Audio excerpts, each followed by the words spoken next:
everybody, welcome back to my channel.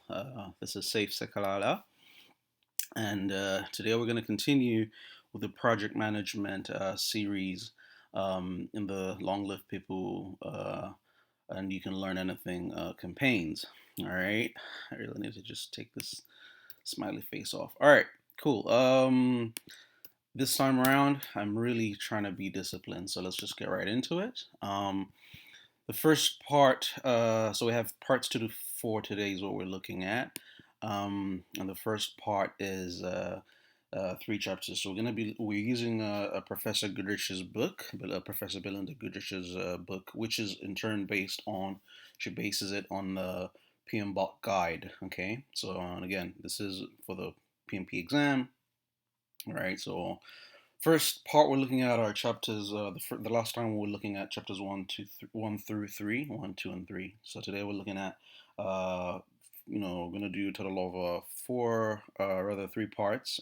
Parts 2 to 4, and each part has 3 chapters in it. This part right here, part 2, has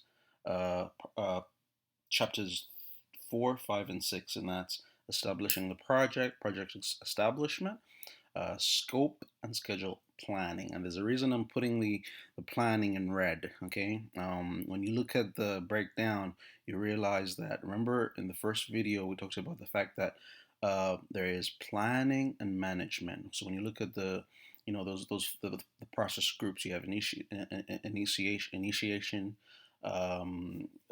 planning, and then closure at the end. But within that, you have the do, act, check, control cycle, right? And I might be butchering up the names a little bit. Bear with me. But basically, so again, just a lot of those chapters break down to planning and management. Okay. All right, before we continue, I have to do a disclaimer. And today I'm gonna, for this videos, I'm gonna suspend the dedications. But as usual, Flask is my group here in Philadelphia, part of Code for Philly. I encourage everybody who lives in Philadelphia to be part of it, or anybody that has coding coding and project management, UX UI skills. Professor Belinda Goodrich also gets a shout out because she reached out to me and has been very supportive of this work. Disclaimer here is you cannot just depend on these videos if you're planning to take the PMP exam. You will have to study hard. If you don't have the CAPM, for instance, which I do, see, you don't have the CAPM, PMI, the organization that issues the credentials, it will require you to have take approved classes. Take classes, take some preparation classes with an approved vendor. All right, let's get right to it. So part 2, we start off with chapter 4, establishing the project. So here's what I'm gonna do. For us I was thinking about it, and yesterday when I was when I was creating the excuse me here, I gotta clear my nose. It might sound excuse me, sorry about that. I have nasal allergies. So when I was explaining, I was talking about basically what um, what a project is, and for the most part, looks like when I do the full screen, this shows. So let me use this so y'all can see better. I was talking about what is a project, and I said the example that I used is building a house. But for these next several chapters, I'm gonna be using example for many of them, not all of them, but many of them. Example of let's say you are the project manager, you're the PMO director, project manager, or some kind of this is just one title. It could be whatever title, but let's say you're the project manager in charge of the project, and your company, your employer is X Construction Consulting. That's who you work with, okay? And the client, in this case, is the Jones Family Investments Incorporated. These folks are commissioning, and in the next slide I'm going to show you. I want to show that, but they're commissioning a subdivision of houses, right? Brand new subdivision, McMansions. Let's say some South Jersey and somewhere in the South, you have those beautiful big McMansions, right? So stakeholders, this is part of what in establishing the project. Stakeholder identification is very important. So in this case, for instance, you have Papa Jones. is the founder of the company. He's semi-retired, and he's the CEO chair emeritus. He still has power, but he has, for the most part, handed off to his children. Bubba Jones Jr. Is the current co-CEO and board chair, and then you have Little Jones Sr., his co-chair, and you know, Bubba runs the company for the most part. Like Little Jones helps out. Their co-chair, but whereas Bubba in name, has the power, Little Jones also is favored by Papa. And then you have two other minority shareholders. Well, in this case, yeah, it's just because number is five, so we have an odd number. You have Jack Smith, minority shareholder, and he's the managing director, and he's a lawyer by training. And then you have another minority shareholder, Papa's ex-wife, and Bubba's mom. Okay, now in terms of those stakeholders right there, you gotta once you identify. So who are the people here? Who do I have to be aware of, like in terms of as I run this project, uh, who's who, and how should I like kind of handle them, communicate with them, work with them. Okay, so you have this matrix, for instance. You have the previous slide. I have them by letter A through E. Now E is not on the. We don't have member E in this matrix. Here we just have A, B, C, and D. Looks like I forgot to change that one. I was copying and pasting. Okay, so Papa, he has a lot of power. Okay, and he's very interested.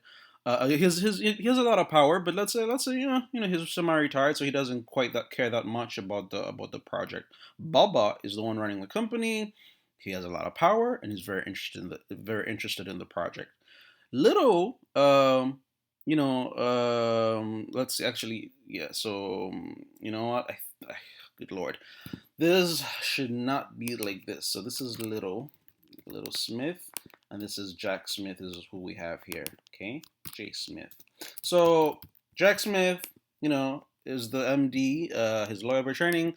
He has little power and little interest in the part. Well, compared to like the other three folks, right? B, C, and D. And finally, Little Junior. So Little Junior is his Papa's favorite. So this is how you want to deal with all of them overall. Basically, Papa gotta keep satisfied, right? You're the project manager. So this is how, and again, the implementation. There'll be nuances. There'll be details and whatnot. But I'm giving you the big picture here for you to be able to just make sense of the material when you're studying. Papa, you're going to keep satisfied. Bubba, manage closely, all right, because he has power and interest, all right. Little, you want to keep informed, keep him in the loop, and then Mr. Jack Smith. By the way, it's a coincidence the name. Seriously, you just want to monitor him in case of just in case you have to just work with him somehow, all right. Now that's chapter 4. We're done there. Chapter 5, project scope planning. So as I mentioned before, they commission your company to help you guys, to supervise. Basically, your company is a construction consulting company, and they commission you all to supervise this project. So basically, they're working with a bank. There's a bank. There's different stakeholders involved, but the Jones family are the sponsor, right? And you are the project manager. We already said that. So they vote. Okay, let me just put everything for now and this point as I go along. So they vote on the project and commission it. Okay, there'll be a charter. So there'll be a contract between your two companies. Within your company, let's say if you're the PMO, remember I said before you're the PM, right? There might be internally there's a charter because again, just best practices here. The charter establishes the gets flags off the project, so to speak. And so internally there might just the important document might be a contract, but internally y'all will have a charter, just to kind of just as a best practice in terms of standardization, the way things are done. And then let's say so scope planning. So after they contact you, you do the charter. You have then a work breakdown structure. These are terms, by the way. So like the terms that I'm highlighting or writing in red for whatever reason, some of the key terms in terms of when you're studying the definitions that you're going to be coming across. Okay, so you have a work breakdown structure is completed. Later on, at 40%, Mayor Connor, the mayor of the town, tells Papa, hey, add a small recreation center to the project. Papa and Little agree. They order you to do the implementation, but they did not check with the other shareholders. And remember, work breakdown structure. By then, you already have the budget and the schedule are set. Okay, so this right here is an example of scope creep. Okay, so again, this is some of the technical terms. All right. So anyway, so that's so we break that. That's scope right there. And in planning, in rather schedule planning, it just kind of, So again, you're in this project. These are the issues you're dealing with now with schedule. You're gonna have to like game things out. What has to be done before what. All right. So for instance, you have dependencies. Finish to start, start to finish to finish, etc., etc. And so, for instance, here you have the finish to start dependency, and that example here is you got to finish the foundation. You got to finish before you start the next phase. Okay, you got to finish the foundation and/or the frame. Both actually, before you then add the facade and the internal walls. It could be drywall in the United States. Whatever, right? Like so before you finish the house, before roofing, you certainly cannot roof before you build a foundation and the frame. Okay, and then you have others. Then you have start to start, which, for instance, Professor Goodrich gives us a good example. You cannot, test. You cannot. You gotta pour the concrete before testing it. You just make sure that it's gonna hold up well. All right, this is the end of part 2.